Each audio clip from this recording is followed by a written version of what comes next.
Good morning, Cullman. Thank you for joining us on Cullman Today. I'm your host, Christine Wiggins, and today is Monday, March 31st. Coming up on Cullman Today, seeking a board of directors for Miss Senior Cullman County Pageant, the Alabama Strawberry Festival, and Hanceville Spring Cleanup.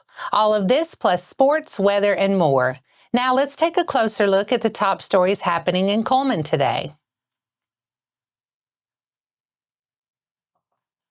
The Cullman County Commission on Aging is looking to add a board of directors for the Miss Senior Cullman County pageant. COA Director Stephanie Lawson said that board members would play an active role in recruiting senior ladies to compete, securing sponsors, and helping create a program book for the Miss Senior Cullman County pageant. Lawson said they are looking for individuals who have a heart and passion for senior women, as well as knowledge and experience of how pageants are organized. The Miss Senior Cullman County pageant has been on pause since 2019, and the first hurdle in restoring the platform is identifying individuals who are willing to work together. She hopes to have a board of directors in place by May 1st. For more information or to express interest, please contact Cullman County Commission on Aging at 256-734-1241. The 2025 Alabama Strawberry Festival will take place Friday and Saturday, April 25th through 26th at Cullman's Depot Park. Festivities will kick off with a senior day on Friday from 11 to 3. The fun will continue when the festival opens to everyone at 3:30 with live music, vendors, contests, and of course, strawberries. The last act will take the stage at 9 o'clock. On Saturday, the festival picks up at 9 a.m. and goes until the last show is over after 9 p.m. Festival goers' favorites, delicious food, handcrafted goods, and toe-tapping entertainment will be available in abundance. For more information, visit alabamastrawberryfest.com. The city of Hanceville is hosting a spring cleanup starting with a no permit required citywide yard sales this weekend, April 4th and 5th. Next week, the city will provide free landfill pickup April 7th through 10th. Items that won't be picked up are household garbage, gas tanks, tires, batteries, paint, shingles, and hazardous materials. All items for pickup must be out by 6 a.m. on the 10th. Those are the top stories in Cullman today. Coming up, Wallace State sweeps a doubleheader with Shelton. Sports is next.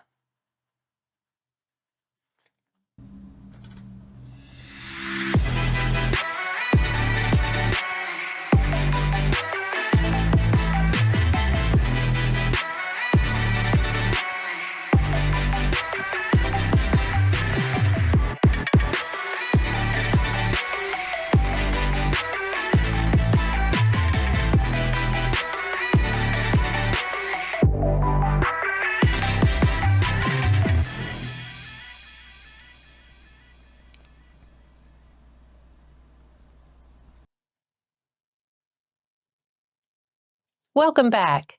In today's sports segment, let's take a look at the latest from Wallace State. The Lions softball team bounced back from their doubleheader loss on the road at Northwest Shoals with a sweep of their own on Friday. They defeated the Patriots 7-4 in Game 1 and held on for a 4-3 win in the second game. Wallace State is now 27-8 overall and 9-3 in conference play. In Game 1, the Patriots scored 2 in the top of the first, but the Lions responded with 5 runs to take the lead in the bottom of the inning. Wallace got on the board when Charlie Kaiser's sac fly brought home Tanasia Thomas. After Brooklyn Sertel was hit by a pitch, Blakelyn Austin singled and drove in Brandy Phillips and Ashlyn Burns for a 3-2 lead. After a walk and a pitching change, Lexi Kelly singled to bring home Sertel. Reese Decker then grounded out to bring home Austin for Wallace's 5th run. Northwest Shoals added a run in the 4th and 5th innings to cut the Lions' lead to 5-4. Wallace scored 2 more runs in the bottom of the 5th to push the lead to 7-4. Sertel got the scoring started when her sac fly drove home Phillips. Austin then doubled to left, driving home Kaiser for the final run. Madeline Howard entered the circle in the sixth in relief of starter Phillips. Howard earned the save with 2 scoreless innings. Phillips pitched 5 innings to get the win, allowing 4 runs on 10 hits. Austin finished 2 for 3 with 3 RBIs and a run scored, while Phillips was 2 for 3 with 2 runs scored. Kelly and Kaiser each had a hit and an RBI, while Decker and Sertel each had an RBI. The Patriots struck first in Game 2, scoring 3 runs in the top of the 3rd inning. They chased starting pitcher Howard from the game after their scoring outburst. Ava Smith entered in relief to end the 3rd inning. Northwest Shoals pitching held the Lions scoreless until the bottom of the 6th when they scored 3 runs to tie the game. Wallace got solo home runs from Kaiser and Sertel to cut the lead to 3-2. They tied the game on back-to-back doubles from Austin and Leah Graves, the second driving home Austin. Graves then ended the game in the bottom of the 8th with a walk-off homer, the 3rd of the game for the Lions. Graves and Austin finished 2 for 4 with a run scored, while Graves added 2 RBIs. Kaiser and Sertel each finished with a hit, an RBI, and a run scored. Smith pitched 5 1/3 scoreless innings of relief to earn the win. She allowed only 2 hits.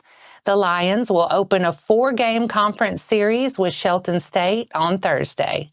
And that wraps up sports for today. After the break, we'll bring you 4 stories in under 4 minutes, including getting your grower's permit and a wildlife tracking system.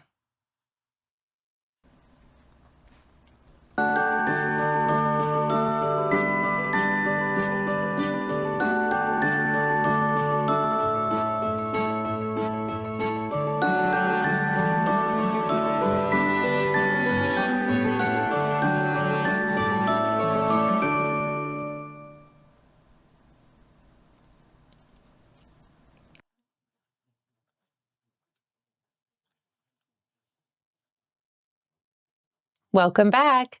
Now it's time to speed things up with a news rundown. 4 stories in under 4 minutes. Farmers planning to sell fresh products directly to consumers this year should apply for their annual growers permits through their local Alabama Cooperative Extension System county office. A grower's permit allows one to sell fresh fruits or vegetables, table eggs, or ornamental plants directly to consumers anywhere in the state at places like farmers markets, roadside stands, and festivals. The free permits are only available through local extension offices and must be renewed annually. To apply, growers must visit their local extension office, and additional details on grower permits can be found at www.aces.edu. A team of Auburn hatchery scientists from the Alabama Agricultural Experiment Station's EW Shell Fisheries Center was awarded $430,000 by the National Institute of Food and Agriculture to study hybrid catfish breeding practices to help improve reproductive efficiency and reduce production costs for catfish farmers. Recently, the Auburn scientists made advances in identifying markers of catfish sperm that can better survive cryopreservation and aid in the selective breeding of high-performing blue catfish. Taking the guesswork out of selectively breeding catfish will not only help individual producers, it would also be a boon to the U.S. catfish industry, which has struggled in recent years. Alabama Department of Workforce Secretary Greg Reed on Friday announced Alabama's preliminary seasonally adjusted unemployment rate is 3.3%, unchanged from January 2025's rate and up from February 2024's rate of 2.9%. Cullman County's February unemployment rate ticked up to 3.1% from 3.0% in January. The number of people counted as employed increased over the year to 2,290,880, a new record high. Reid also reported that Alabamians' paychecks are growing. Average weekly wages increased by nearly $80 a week since last year, representing a 7.7% increase, which is also a new record high. Modern technology is aiding wildlife biologists and researchers in numerous ways, including a tool that is in its infancy in Alabama.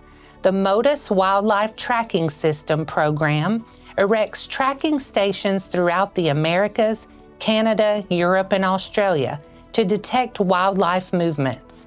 MODIS is a global network of telemetry and antennas that detect unique radio tags, which have been miniaturized to the point where some can even be attached to insects. According to the MODIS website, a wide range of data can be collected, including breeding, post-breeding dispersal, stopover and migration behavior, habitat use, and overwintering ecology. The data gathered can be used in conservation efforts, status assessments, and recovery plans for at-risk species. The stations in Alabama are located at Weeks Bay and Dauphin Island. Locations in Northeast Alabama include Cheaha State Park, Cherokee Rock Village, Lake Gunnersville State Park, Monte Sano State Park, and Paint Rock Forest Research Station. There are more than 2,000 stations in the network around the world. And that's your 4 stories in under 4 minutes.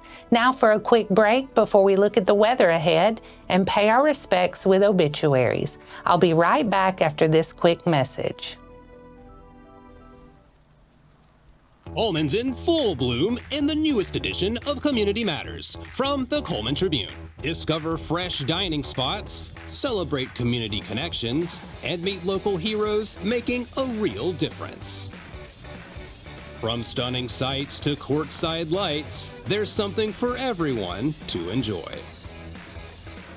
Pick up your free copy around town or read it online today. Community Matters. Get to know your community.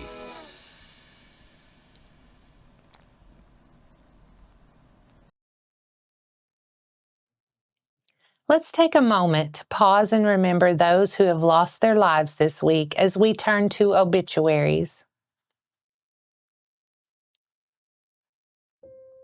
Trey Kilpatrick, 24, of Cullman, passed away on Friday, March 28th. Funeral service will be at 2 p.m. on Tuesday, April 1st at Temple Baptist Church. He will lie in state from noon to 2 p.m. prior to the service. Visitation will be this evening at Temple Church from 6 to 8. Candace Nicole Jacobs, 55, passed away on Saturday, March 29th. Funeral service will be at 2 p.m. on Saturday, April 5th at Hanceville Funeral Home Chapel. The family will welcome friends for visitation on Saturday at Hanceville Funeral Home from noon to 2 p.m. Our thoughts and prayers go out to their friends and families. Now let's take a moment to look ahead at your weather forecast. We'll likely see showers and thunderstorms with a possibility for some of the storms to be severe today, high near 72. Tonight, partly cloudy skies with a low around 43. Tuesday, the sun returns with a high near 75 and a low around 62.